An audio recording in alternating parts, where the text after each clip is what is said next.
Welcome to The Flowered Path. As I stated in the very first episode of The Flowered Path, I intend to present both the lives and the legends of the saints. Sometimes the shows will be more like a biography, and sometimes, especially with some of the older saints, the stories take on an almost folkloric representation of their stories. These fantastic tales perhaps exaggerate, or in some cases, wholly create tales of the saints, but the themes are in harmony with the righteousness of their works. And a good folk tale is still a good tale.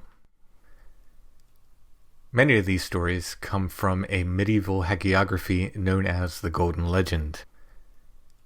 First compiled in the mid-1200s by Jacobus de Voragine, the book was recopied and additional texts added, leading to multiple different versions of the book. Most of the short stories from this episode come from the Golden Legend and include a saint who uses a corpse as a pillow, a bilocating knight, a miracle flower grown from a dead man's mouth, a demon knight, tales of possession, and more. I bookend these stories with biographies of Saint Macarius the Great and Saint William of Vercelli. I incorporated the stories of Saint Macarius from the Golden Legend into his biography, while St. William's biography follows a story about him taken from the Golden Legend. Before we get to these stories, though, let's check on saints in the news.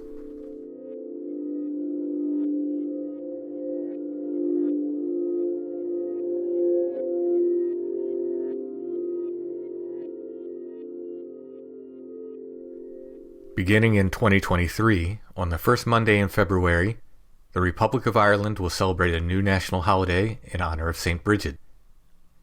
The holiday was adopted into law after a multi-year effort led by citizen groups who see her as an icon of Irish women's leadership in the arts, learning, and religious life. St. Bridget's feast day, on February 1st, has been observed in Irish culture for hundreds of years, going back to the 7th century in the Kildare region of Ireland. Crosses made from rushes on this day are believed to protect homes from illness, fire, and evil spirits. Other traditional festivities on this day include visiting holy wells and leaving strips of cloth outside the home overnight to receive Bridget's blessing. Bridget is thought to have died around the year 524, and we are approaching the 1500th anniversary of her death. The historical details of St. Bridget's biography are much debated, but generally Bridget is considered a leader of the early Irish Church and a contemporary of other well-known Christian figures such as St. Patrick. Bridget organized religious communities for both men and women throughout Ireland.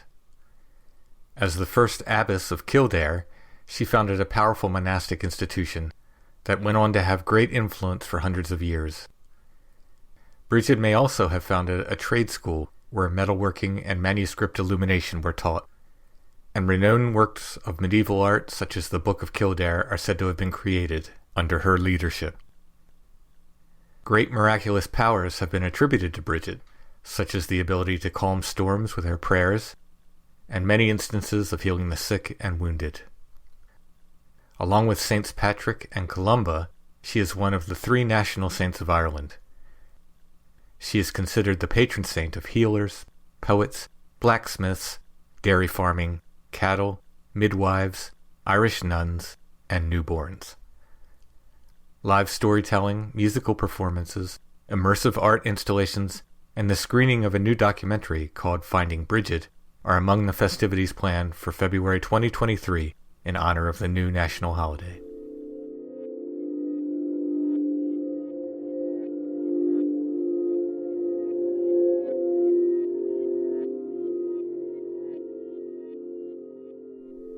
In January 2023, in a Dominican convent in Toulouse, France, the skull of St. Thomas Aquinas was removed from a sealed box and placed in a newly created reliquary.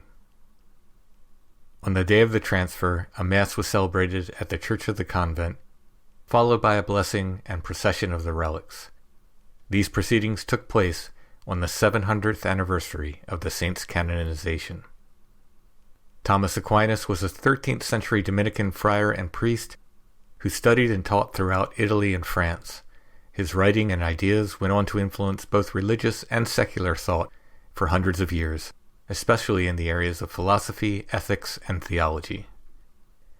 During his lifetime, it was said that he sometimes levitated while in prayer and experienced visions of Mary. Aquinas died in 1274 and was canonized in 1323. He was made a doctor of the Church in 1567. His feast day is January 28th. He is considered a patron saint of educators, scholars, pencil makers, and booksellers. The creator of the new reliquary is the artist Augustin Roche, a French sculptor and painter who wrote in French in a statement on social media, "Happy New Year to all. For me it begins in the light of St. Thomas Aquinas." In photos, the reliquary appears to be a box of gold with small windows through which one can view the relic contained within. Finely painted images of angels decorate the top of the container. The reliquary would now go on to be displayed throughout France and locations abroad.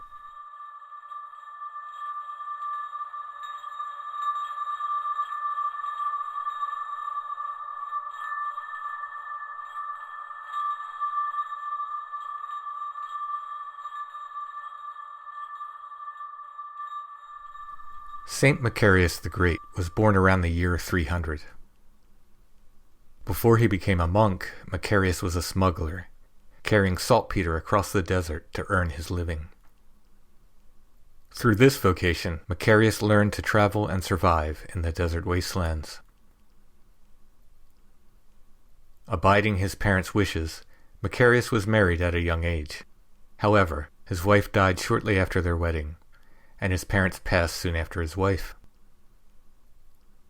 Macarius gave all of his money and possessions to the poor, and sought a spiritual teacher. In the desert, outside of his village, Macarius found an elder who became his guide in prayer, meditation, and fasting, as well as the art of basket weaving. Though he was young, Macarius became known for his wisdom. He was dubbed Padaiogeryan, a compound word which meant the old young man, meaning he had the wisdom of an elder. Once, a pregnant woman accused Macarius of defiling her. He did not defend himself from these accusations, but remained silent, and was considered guilty by many in the village. When it came time to give birth, this woman was met with a long and difficult labor. She was unable to birth her child until she confessed that she had falsely accused Macarius. After this, the people came to Macarius, asking for forgiveness. Macarius fled to the Nitrian desert. Macarius spent the next 7 years living only on pulse and raw herbs. Following that, he lived for 3 years, eating only 4 or 5 ounces of bread every day. While living in Nitria, it is said Macarius visited St. Anthony the Great, who is considered the father of monasticism. When he was about 40 years old, Macarius became a priest and moved to the Cetic desert. His reputation for holiness began to draw many followers to the area, and soon he established a monastery. Macarius presided over this monastery for the rest of his life. It was said that St. Macarius' face glowed with the light of grace. Many reported that his face would glow in darkness, earning him the name of the Glowing Lantern. Once, as Macarius was traveling through the desert, he stopped to spend the night in a pagan sepulchre. He used one of the dead as a pillow. In the middle of the night, devils arose to frighten the monk. One of these beings spoke to the body beneath Macarius' head, saying, "Come with me to bathe thee." The corpse replied, "I cannot come, for I have a pilgrim lying upon me, and I cannot move." Unafraid, Macarius beat the corpse with his fist and said, "Arise and go if you can." The devils realized that the monk could not be frightened, and cried out in one voice, "Macarius, thou hast vanquished and overcome us," and they left the monk to sleep. On another occasion, St. Macarius was walking when he found a decapitated head in his path. He addressed the head, asking to whose body it belonged. The head replied, "To a pagan." Macarius then asked, "And where is thy soul?" "In hell," came the answer. Macarius asked if this soul was very deep in hell, and the head replied, "Deeper than the distance from heaven to earth." Macarius then asked if there were any souls beneath him. The head replied again, "False Christian men, for they despised and villainized the blood of Jesus Christ, by which they should have been redeemed, so they are tormented so much more." The devil, wielding a massive scythe, came to threaten Saint Macarius at his monastery, saying to the monk, "Whatever you do, I do better. You fast, and I do not eat at all. You stay awake for prayer, and I never sleep. But there is one contest in which you defeat me." Macarius inquired, "What is that?" The devil answered, "In meekness and humility I cannot prevail against you." For this, the devil would try to take revenge on the monk. Once, Macarius walked alone through the desert for 6 days. As he walked, he placed reeds in the ground, marking his path so he could find his way back. When Macarius slept on the 6th night, the devil gathered all of the reeds and left them in a bundle at the saint's head. It was only through his knowledge of the desert that Macarius survived and found his way home. A fly once bit Saint Macarius, and on instinct he swatted at the insect. Upon seeing the blood, he vowed to make amends, and went into the desert naked for months, allowing himself to be bitten by flies. After a dispute over the Nicene Creed, Emperor Valens banished Macarius, along with another Macarius, Macarius of Alexandria, to an island in the middle of the Nile, inhabited by pagans. While Macarius was there, the daughter of a pagan priest became ill. The pagans believed that she had become possessed by an evil spirit. Both men, by the name of Macarius, prayed over the girl, who fully recovered. The pagans converted and built a church on the island. When news of this church and the mass conversion reached Emperor Valens, he allowed both men to return from exile. It was said that they were greeted by an assembly of 50,000 monks when they arrived back at the Cetic desert. Saint Macarius died in the year 391. The people of his native village, Shabshir, took his body and built a church in his honor.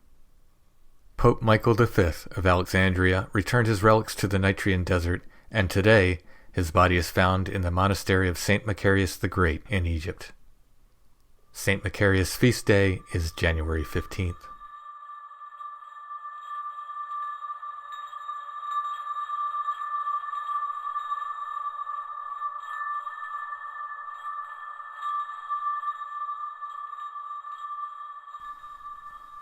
Sundry Miracles of Our Lady from the Golden Legend.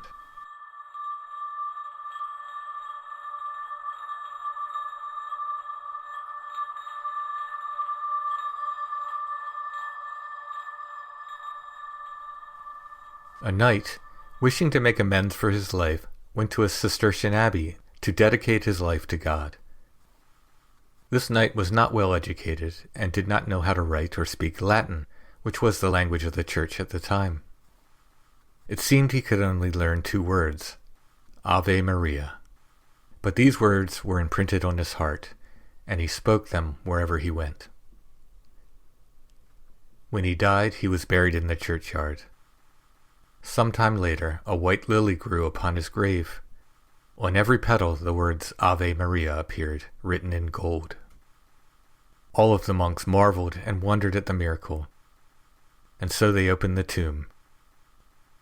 They found the root of the lily came out of the knight's mouth.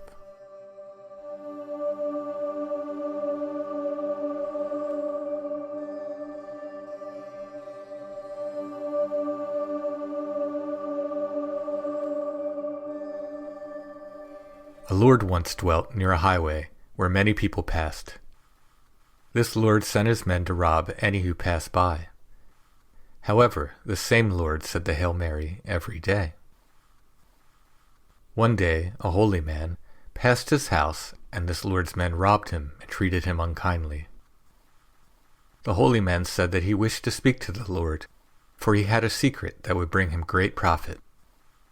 So the robbers led the holy man to their lord. The holy man asked all of the Lord's household to be assembled, and the Lord did as he requested. Gazing upon the gathering, the holy man said, "They are not all here. There is one who has not yet come." Looking about, they realized the chamberlain was not there, so the Lord sent for him. When the chamberlain entered the room, the holy man said, "I conjure you by the virtue of Jesus Christ our Lord, say who you are and for what cause you have come here." The chamberlain answered, "Alas, I am no man, but a devil in the form of a man, and I have taken this form for 12 years and dwelled in the household. My master sent me here, that I should watch the Lord of this house night and day, and if ever he forgot to say the Hail Mary, I should strangle him with my own hands and drag his soul to hell. But because he says this prayer every day, I may not take him." When the Lord of the house heard this, he fell at the feet of the holy man and asked pardon for his sins. The holy man then said to the devil, "I command you in the name of our Lord to depart and go where you may not grieve or annoy another man."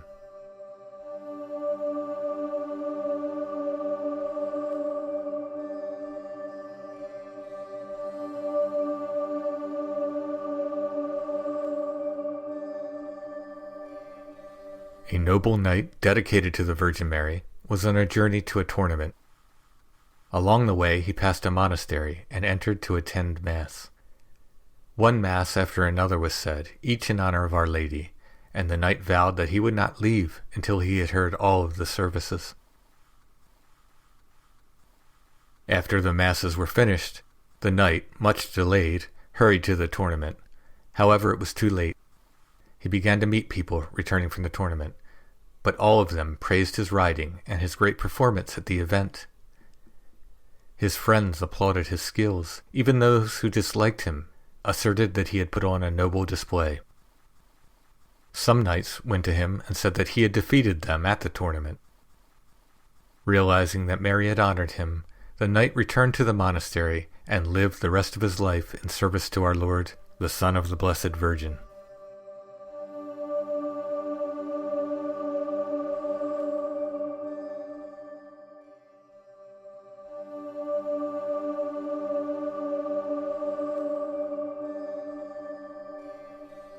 There was a lord who, despite being wealthy, lived far beyond his means. He gave extravagant gifts to all of his friends and found himself enthralled with the high life. He spent his money foolishly and soon found himself quite poor. A great feast approached, on which this lord was accustomed to give many gifts to his friends, and he found himself ashamed in his poverty. He journeyed into a deserted wasteland and wept for the loss of his fortune. He stayed there until the day of the feast had passed, so that he would not have to face his friends in embarrassment. Soon a horrible and fearful-looking knight approached him, riding upon the back of a foul steed. The knight inquired as to why this lord was weeping, and the lord told his story. Hearing the tale, the knight said, "If you will obey me, you shall have abundant riches, even more than you had before."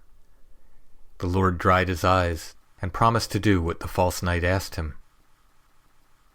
The horrid being said, "Go home to your house, and there you will find gold and silver and precious jewels. However, you must bring me your wife in 1 year and 1 day." Returning home, the Lord found everything as the false knight promised: gold and silver and precious stones, which gave the Lord, once again, great wealth. He bought a palace and gave gifts more lavish than before, and gathered many friends and servants about him. Soon a year had passed, and he called to his wife, "Let us go riding. I want to show you this faraway land." She trembled with fear, sensing something was wrong, but dared not disobey her husband. She commended herself to the Blessed Virgin, mounted her horse, and followed after her spouse. As they rode, they came upon a church. While his wife went inside to pray to Mary, her husband waited for her outside the church. With fear in her heart, she prayed devoutly until she fell asleep. Mary herself, clothed identically to the wealthy lord's wife, stepped out and mounted her horse. The Lord did not notice that it wasn't his wife who rode behind him. She slept peacefully in the church. They came to the appointed meeting place, and the horrid knight came toward them at a gallop. Soon, however, the knight began to quake and tremble and stopped his foul steed some distance away. In an evil voice he spat, "You most traitorous of all men, why have you deceived me and brought me harm in trade of the great wealth I have given you? I told you to bring your wife, and instead you have brought the Mother of God. Your wife in her devotions has injured me many times, and for this I would take my vengeance upon her, but you have brought me torment and a passage to hell." The wealthy lord stood with his mouth open, unable to speak, and began to weep. Mary then said, "You felon spirit, how foolish you are to think to grieve my devout servant. I bind you with this sentence. You shall descend into hell, and from this moment onward you shall trouble no one who calls upon me." The evil knight, revealing his demon form, began howling horribly and fled from the scene. The wealthy lord dismounted and fell at the Blessed Virgin's feet weeping. Our Lady commanded him to return to his wife, who remained sleeping in the church, and cast away all of the riches the demon had bestowed upon him. When the Lord returned to the church, he woke his wife and told her everything that had happened. They threw away all of the devil's gold and silver and precious stones, and lived forever after in devotion to the Blessed Virgin.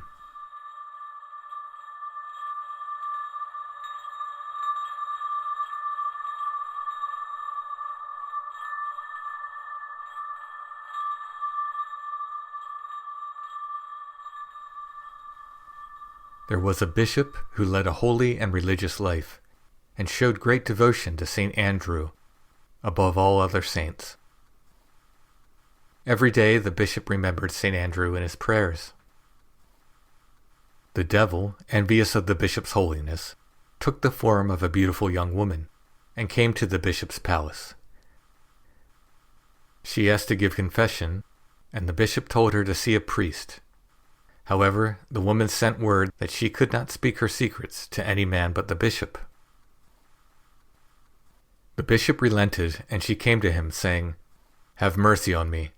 I am a young maiden of royal birth, but I have put on strange clothes to hide from my father and come to you. My father, the king, would marry me to a prince, but I do not want to be married. I have vowed my virginity to Jesus Christ. I have fled to your guardianship, in hope that I can find a place of secret rest, away from the evils and tribulations of the world." The bishop marveled at the young woman's beauty and maturity, that such a young and attractive person would show such a love of God. He said to her, "Daughter, be sure and doubt nothing. God shall give you great things. You shall dine with me this evening, and after, you may live in this palace." The young lady said, "Father, do not ask this of me, for if I live under your roof, might it cause suspicion and damage to your good reputation?" The bishop replied, "We will make sure there are always others around, and we shall never be alone together, so that there will be no suspicion." The table was set and dinner served, and the bishop gazed upon her great beauty, and as his eyes were fixed upon her, his resolve was cracked. The devil perceived this in the bishop's heart, and so made the form of the girl more and more attractive, until the bishop's mind was turned to sin. Just then, a pilgrim knocked at the gate and disturbed their meal, but they would not answer it. He cried louder and knocked again, more urgently than before, and would not cease until the bishop asked the young woman if they should allow the stranger to enter. She said that the pilgrim should be asked 3 questions, and if he gave worthy answers, he should be admitted. Otherwise, he should be turned away. The young woman told a messenger to ask the pilgrim, What is the greatest marvel God made in a little space of time? The messenger took the question to the gate and returned with the pilgrim's answer. The diversity and excellency of the faces of men. For among all men, from the beginning of the world until the end, no two will have faces exactly the same. The bishop and all his household agreed that this indeed was a fine answer to the first question. Next, the young woman said the pilgrim should be asked whether earth or heaven had the highest point. The pilgrim's answer was returned. In heaven, the body of Christ dwells, in the form of our flesh, and he is higher than all else. Every one again agreed that the pilgrim gave a wise and worthy answer. The young woman gave the messenger her final question. Ask this pilgrim how much distance there is from the abyss of hell to heaven. The messenger brought this question to the pilgrim, who replied, Go to him who sent you to me, and ask him this question, for he knows better than I, as he himself measured this space when he fell from heaven into hell. I myself have never measured the distance. This is not a woman who sits at your table, but the devil in a woman's form.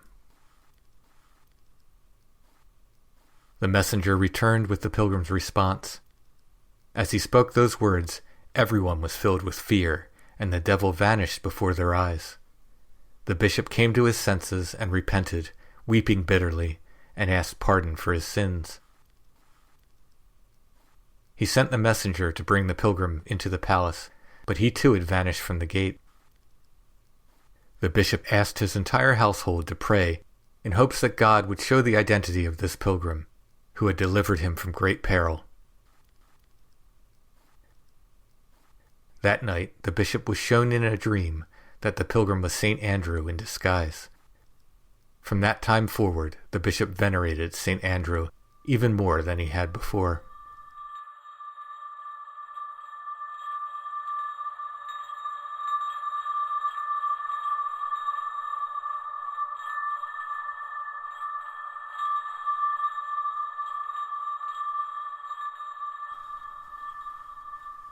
Some tales of demonic possession from the Golden Legend.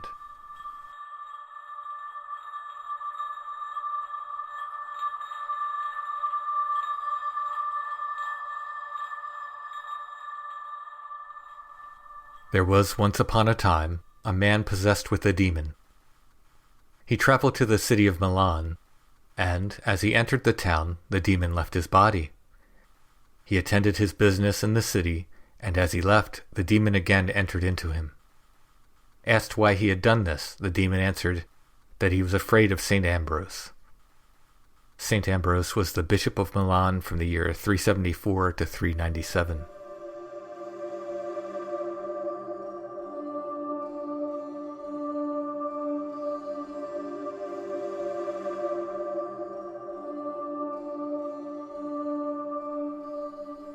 Once a maiden demanded a drink from her father's servant. The servant handed her the cup, saying, "The devil sours your drink." As the maiden swallowed the beverage, she felt a fire enter her body. She began to cry, and her belly swelled like a barrel, and all who saw her knew she was possessed. For 2 years the maiden suffered in this state, until at last she was brought to the tomb of Saint Elizabeth, where the fiend left her body, and the maiden was restored to perfect health.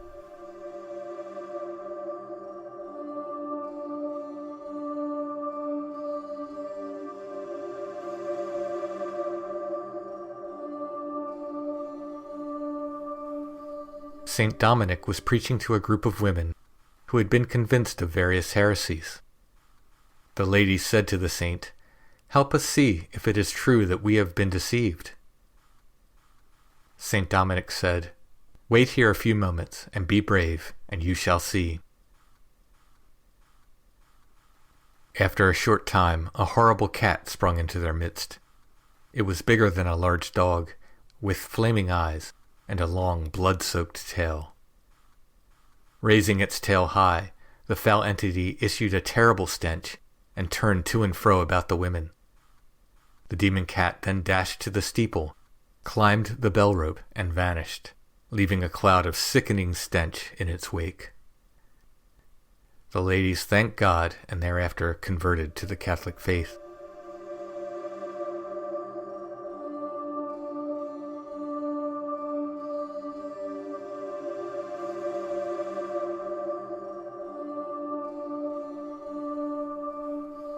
A man named Roba had lost his money and fine clothes, and cried at his misfortune. He lay upon his bed in distress, and called upon the devil, and gave himself up to evil. 3 demons appeared. They threw Roba to the floor and took him by the neck, strangling him, so that he could not speak. A cry escaped Roba's lips, and the others in his household went to his door. The demons answered that they should return to their rooms, but they made their voice sound exactly like Roba's, so no one thought there was a problem. When Roba's cries were heard again, a priest was called. The priest invoked the name of St. Peter and demanded that the demons should leave. 2 of the demons left immediately, but one held on to its victim. In the morning, his friends brought Roba to a monastery. A monk greeted them by the name of William of Vercelli. William demanded the demon speak its name, and the fiend answered, "I am Belcephas." The monk then commanded the demon to leave Roba, and it replied, "William, William, I shall not leave for you. This man is ours. He has given himself to us." The monk then invoked the name of St. Peter the Martyr, and the demon left for good. Roba confessed his sins and offered penance, and thereafter was a good man.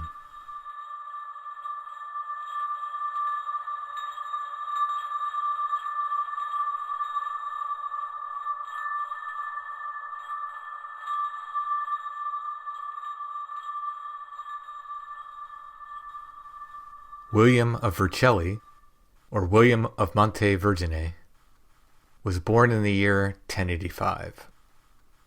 He was orphaned at a young age and raised by a relative. At the age of 14, William went on a pilgrimage to Compostela, Spain. On this pilgrimage, he requested a blacksmith to make a circle of iron, which was placed around his body to increase hardship and suffering. William remained in Spain for several years, but returned to Italy sometime around the year 1106. William had intended to leave for Jerusalem, but on his way in southern Italy, he was beaten and robbed by thieves. Taking his misfortune as a sign from God, William chose to stay in Italy and spread the message of Christ.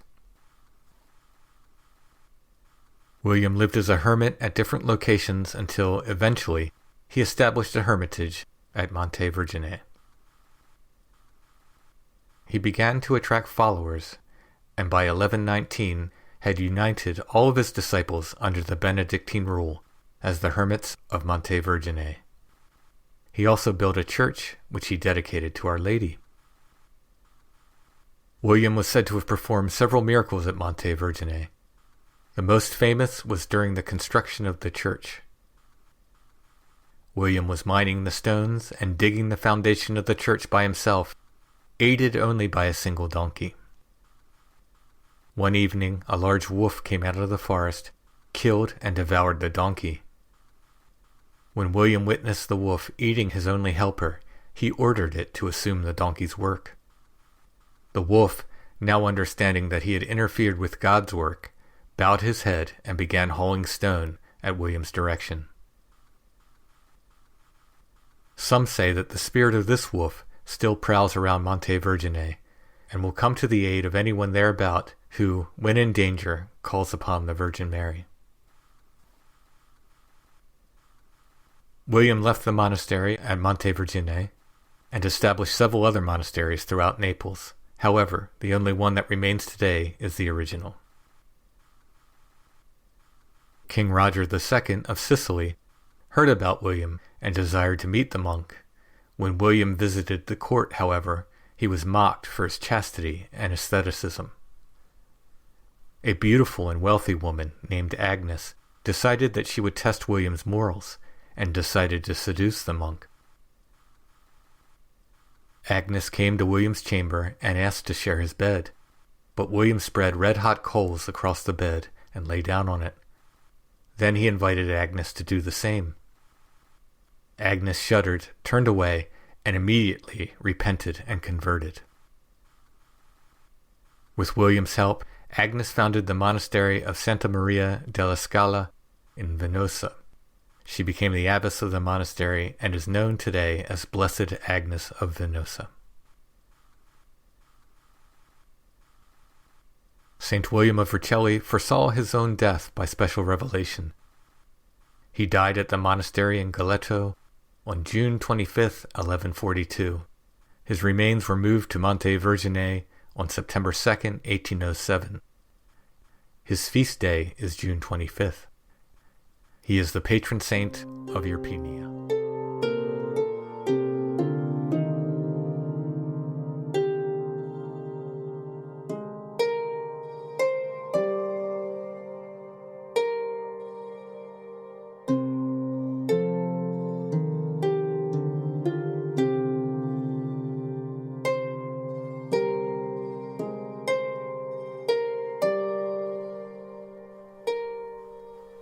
My sources for this episode, including the sources for the news segment, can be found in the show notes for this episode at thefloweredpath.com. I would like to thank my new patrons, Dory Kendall, Mike Baldwin, Andrew Saltel, and Chris Ishida, and thanks to Christina Landry for the donation. Patrons and donations help me make The Flowered Path. All patrons get the regular episodes of The Flowered Path ad-free, often before they drop on the regular podcast feed. Rose and Orchid Tier patrons also get shout-outs on the show. Orchid Tier patrons get monthly merch mailings. To check out all of the patron options and benefits, and to help me continue to make The Flowered Path, go to patreon.com/thefloweredpath. You can also find a PayPal link if you want to make a one-time donation. Just click the support button at thefloweredpath.com and look for the PayPal button that says Donate. Please like and subscribe to The Flowered Path wherever you are listening. If you are inclined to leave a nice review, that will help as well. The Flowered Path is on YouTube, so please subscribe to our channel there. And no matter where you listen, if you like what you hear, please share the episodes on social media. You can find The Flowered Path on Facebook, facebook.com/thefloweredpath, on Instagram @thefloweredpath, and on the web at thefloweredpath.com.